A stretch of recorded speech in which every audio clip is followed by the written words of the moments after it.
কেন্দ্রীয় বাজেটে খুশি নন চাষি থেকে সাধারণ মানুষ। যদিও বাজেট নিয়ে শুরু রাজনৈতিক চর্চা, আজ নতুন মোদী সরকারের পক্ষ থেকে পূর্ণাঙ্গ বাজেট পেশ করেছেন দেশের অর্থমন্ত্রী নির্মলা সীতারমণ। 2024 থেকে 25 সালের বাজেট পেশ করার পরই সামনে এসেছে একাধিক পরিকল্পনা কেন্দ্রের। কৃষিতে বিশেষ নজর কেন্দ্রের, আরও কৃষক ক্রেডিট কার্ড দেওয়ার ঘোষণাও করেছেন অর্থমন্ত্রী। তবে কি জানাচ্ছে সাধারণ মানুষ থেকে চাষিরা, কতটা খুশি তারা, তা জানতেই আজ আমরা পৌঁছেছিলাম তাদের কাছে। কৃষিতে নজর দিয়েছে কেন্দ্র, তবে কৃষকরা জানাচ্ছেন এই বাজেটে তারা খুশি নন। এর আগেও তাদের নিয়ে অনেক কথা বলেছে কেন্দ্রীয় সরকার, তবে তার বাস্তবায়ন হয়নি এখনো। তবে কৃষাণু ক্রেডিট কার্ড সম্বন্ধে বলতে গিয়ে চাষিদের বক্তব্য, এসব ভাওতা, ওই কার্ড করে কোনো লাভবান হয় না চাষিরা। তারাও ওই কার্ড করে এখনো কোনো সুযোগ সুবিধে পায়নি। তবে রাজ্যের সরকারি চাষিদের জন্য যা পরিকল্পনা করেছে এবং যেভাবে তাদের সাহায্যের হাত দিনের পর দিন করছে, তাতেই তারা সংসার চালাচ্ছেন। তবে তাদের কথা কেন্দ্রের সরকার অনেক কথাই বলে, তবে তার বাস্তবায়ন হয় না। বাজেট পেশ হয়েছে, সেখানে তো আপনি জানেন যে নিত্য প্রয়োজনীয় জিনিসের উপরে কিন্তু কোনো বিশেষ একটা ছাড় দেওয়া হয়নি। আচ্ছা, সাধারণ মানুষের জন্য সেরকম কোনো উপকৃত কাজ আমরা দেখতে পাচ্ছি না। আচ্ছা, কিন্তু দেখা গেছে কৃষকদের উপর কিন্তু অনেকটাই কিন্তু আস্থা রেখেছে কেন্দ্র সরকার। উপরে আস্থা রেখেছে, কিন্তু যে জিনিসের উপর আস্থা রেখে সেগুলো যে কৃষক খুব একটা উপকৃত হবে আমার মনে হয় না। অনেক কিছু কিন্তু ছাড়ও দেওয়া হয়েছে। ছাড় দিয়েছে, সেই ছাড়টা কিভাবে আমরা পাবো সেটারও বোঝার ব্যাপার আছে। মানে বলতে চাইলে বাস্তবায়িত নাও হতে পারে। নাও হতে পারে। আপনারা কি চাইছেন? আমরা যদি সরাসরি কেন্দ্র সরকার যে বাজেট পেশ করছে, কৃষকদের যে ছাড়টা বলছে, সে ছাড়টা যদি সরাসরি কৃষকের হাতে পৌঁছাতো, সেরকম কিছু যদি মানে সংস্থা যদি কাজ করতো, তাহলে হয়তো কৃষক উপকৃত হতো। কিন্তু বাজেটে পেশ করছে, মুখে বলছে, বাস্তবে করে দেখা। আর নিত্য প্রয়োজনীয় জিনিসের উপরে কিন্তু যেগুলো দাম বলছে কমিয়েছে, সেগুলো কৃষকের কোনো প্রয়োজনে আসে না। কৃষকের সারের ভর্তুকিটা, সারের পর যদি দাম কমায় কৃষক উপকৃত হবে। এই যে জমি রেজিস্ট্রি যে খরচাটা বেড়ে যাচ্ছে, এই সমস্ত কিছু কিছু ব্যাপারগুলো কৃষকের দিকে দেখলে ভালো হয়। আর যখন প্রাকৃতিক দুর্যোগ আসে তখন তো অনেক সমস্যা হয়, অনেক ক্ষয়ক্ষতি হয়। ক্ষয়ক্ষতির তো কিছুই পাওয়া যাচ্ছে না, ক্ষয়ক্ষতিগুলো তো আমরা কিছু পাচ্ছি না। মানে এই বাজেট পেশে কি আপনারা খুশি? আমরা খুব একটা খুশি না। কেন? চাষি মহল খুব একটা খুশি নয়। কেন? আমরা তো দেখতে পাচ্ছি না যে চাষির জন্য করবে, কোন জায়গাটায় করে দেবে, কিভাবে আমাদের দেবে। আমরা তো সেরকম কিছু দেখতে পাচ্ছি না। আপনার নাম? আমার নাম পাবন মহলদার। আমি একজন চাষি, আমি তো কিছুই বুঝতে পারছি না যে কিভাবে আমরা চাষি যে সুযোগ সুবিধা পাবো, সে পাওয়ার লাইনটা তো আমরা বুঝতে পারছি না। অপরদিকে সাধারণ মুদিখানা দোকানদাররা জানাচ্ছেন, সাধারণ মানুষের জন্য একটু ভাবা, আগামী দিনে ভয়ানক দিন আসছে। কেন্দ্রীয় বাজেট পেশ হয়েছে, পূর্ণাঙ্গ বাজেট, এবং সেই বাজেটের দ্রব্যমূল্য কমার কোনো রকম জায়গা দেখা যায়, কি বলবেন? দ্রব্যমূল্য না বাড়লে সাধারণ মানুষের খুবই অসুবিধা হবে। আচ্ছা, এই যে দ্রব্যমূল্য যে মেন কারণ, আচ্ছা সাধারণ মানুষ বা মধ্যবিত্ত আজ হাসপাস করছে, সবজির দাম থেকে শুরু করে মুদিখানা, সেই দিক থেকে সেদিকে কোনো কমার আশঙ্কাই হয়নি, এটা কিভাবে দেখছেন? খুবই কষ্টের দিন আসছে, আগামী দিন আরও কষ্টের হবে, এটুকু বলতে পারি। মানুষের ইনকাম কমে যাচ্ছে, চারদিকেই তো অবস্থা খারাপ। সরকারের কি এদিকে একটু তাকানো উচিত ছিল মনে করছেন? অবশ্যই উচিত সরকার তাকানো। অপরদিকে সোনার দোকানের আধিকারিকদের মতে, সোনার মানুষের একটা স্বপ্ন, যেটা সবাই কিনতে চায়। সোনার দাম কমার যে কথা আজকের বাজেটে উঠে এসেছে, তাতে করে এবার মধ্যবিত্তর হাতের নাগালেই আসছে সোনার উপর।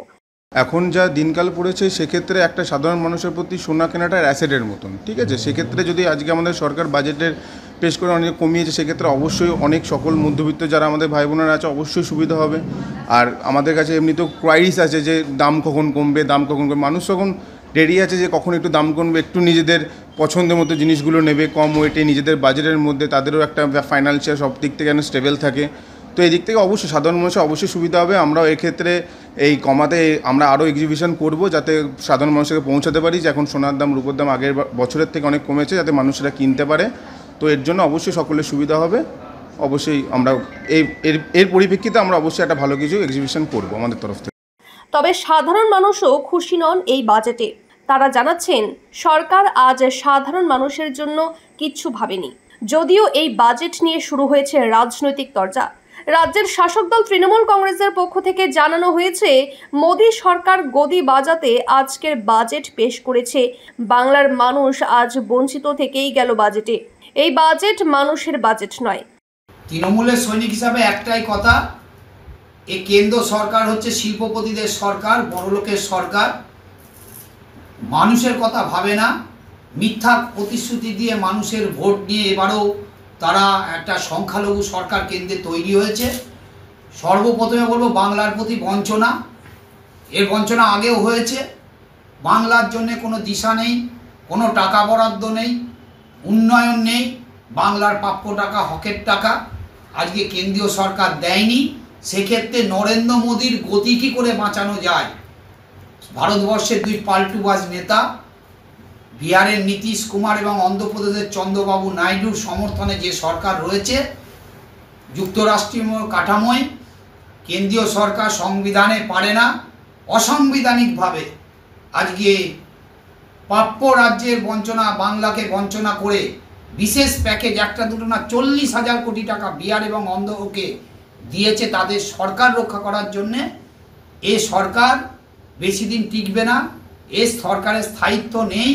এই সরকার মানুষের জন্যে বিগত দিনেও কোনো রকমের মানুষের কল্যাণে কোনো বাজেটে আমরা দেখতে পাইনি। এবারও দিশাহীন বাজেট কেন্দ্রের নির্মলা সীতারামন আজকে ঘোষণা করেছে। অপরদিকে বিজেপি বলছে এটা মানুষের পাশে থাকার বাজেট। কেন্দ্রীয় সরকার এবার মানুষের উন্নয়নের জন্য বাজেট পেশ করেছে, তবে রাজ্য সরকার কাটমানি খায় বলে তাদের আজ গাত্রদাহ হচ্ছে।